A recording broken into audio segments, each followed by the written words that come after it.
Hello and welcome back to the Voxel Tales channel. Surprise, it's the real me this time. Exciting, I know. Anyway, I said I'd be back soon with a new video and then I disappeared for another month. But I do have a good excuse for that. The big plan was to make a Let's Play style video where I played the game and commentated over the action in real time using that VTuber model I spent 3 weeks making. And guess what? It was rubbish. Undeterred, I tried again with a different game and then spent several hours attempting to edit it into something vaguely resembling a decent video. And it was still rubbish. So with no real idea of where to go from there, I honestly thought about calling it a day. But then I was tidying up my little office area and I happened upon the hard drive where I'd saved what was left of my old 2011 YouTube channel, Epic Gaming. Yes, pointlessly apostrophized Epic Gamin because somebody already had a channel called Epic Gaming with a G, and epic because everything was epic in 2011. And if I remember correctly, everybody was winning thanks to Charlie Sheen. Anyway, I was feeling a bit nostalgic, so I grabbed a cup of tea and I watched through a couple of the old episodes. Quality-wise, they don't exactly hold up, but they were the best I could do with what I had at the time, and obviously I'd do certain things differently if I did them again. But there was one thing about them that I really loved, and I realised that I missed quite a lot. My old team. You see these three? The young woman is called Gwen. Yes, those of you watching that also watch my Minecraft videos, I did name my real life dog after a character of my old YouTube show. Don't question it. Anyway, the little dragon is called Game, and you might recognise Tech.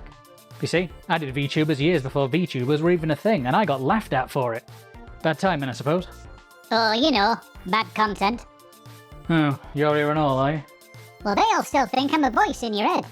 Very true. Speaking of tech though, ever since I was little I've had a fascination with puppets. Personally, I blame the UK children's television of the late 80s and 90s.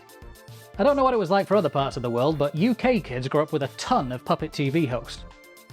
We're talking the likes of Ed the Duck, Otis the Aardvark, Zig and Zag, Roland Rattencrew, DJ Cat, the list goes on. And in the early days of Epic Gaming, Tech was a live hand puppet that I built myself. He even had eyes that looked left and right for a while, but the mechanism broke and eventually I replaced the puppet with a 3D recreation in an effort to speed up making videos. Flash forward to early 2023 and I started working on a new cable-driven version of the Tech puppet. And as always, I did so with an operating budget of... Hang on, let me check my notes.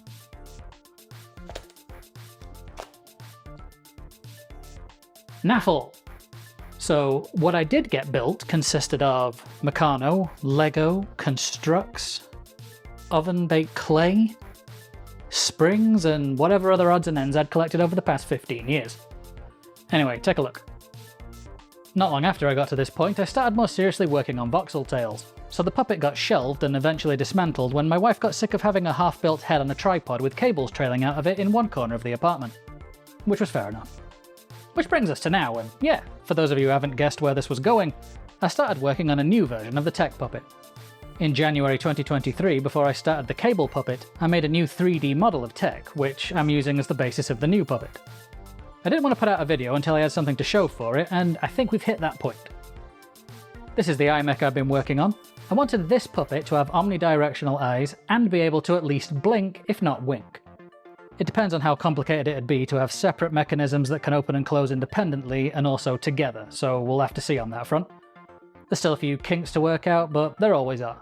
The initial idea was to make his eyes using fellow Englishman Will Cogley's 3D printable animatronic eyes.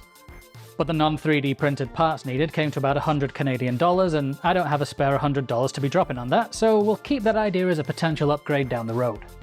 Instead, I went into Blender with the 3D model of Tech's head and from scratch designed a manual, mechanical iMech to fit inside it. So the next job, I suppose, is working out a control and self-centering system for the eyes and a blinking/winking mechanism. And thinking on, I should probably get some of his head printed so I can at least test the mechs in place. But yeah, I think that's all I've got to show you for this one, so thank you very much for watching. If you want to follow along with the project, then subscribe to the channel and leave a like on this video if you're feeling generous. And hopefully I'll see you next time. Bye guys.